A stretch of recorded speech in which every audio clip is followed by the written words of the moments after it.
صدر صاحب نے سمری پر سائن کر دیے، آرمی چیف عاصم منیر بن گئے۔ عاصم منیر کے بارے میں سب سے اہم بات یہ ہے کہ انہیں 38 سال کی عمر میں حافظ قرآن بنے۔ اس سے پہلے وہ آرمی میں مختلف عہدوں پر رہ چکے تھے۔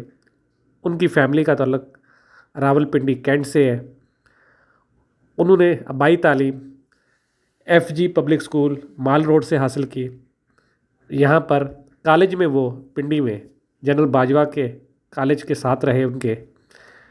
اس سے سب سے اہم بات یہ کہ یہ پہلے سپر سالار ہوں گے جن کی کارکردگی باقی سپر سالار سے الگ ہے، کیونکہ یہ دوران تربیت اعزازی شمشیر بھی حاصل کر چکے ہیں اور پہلے آرمی چیف ہوں گے جو آئی ایس آئی اور ملٹری کے انٹیلیجنس کے سربراہ بھی رہے۔ اس سے پہلے جو سربراہ تھے وہ مختلف کسی ایک ایجنسی میں رہے، کسی ایک جگہ سے انہوں نے ٹریننگ لی۔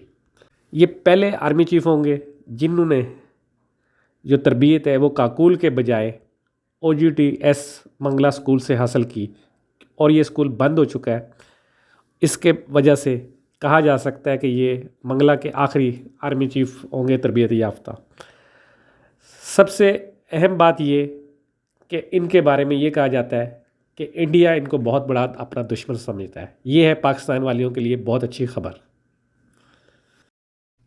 عمران خان صاحب نے ان کو آئی ایس آئی عہدے سے ہٹایا تھا، یہ بھی اختلاف کی وجہ کہی جا سکتی ہے، لیکن آرمی چیف جب بن جاتا ہے وہ کسی ایک پارٹی کا، کسی ایک شخصیت کا نہیں ہوتا۔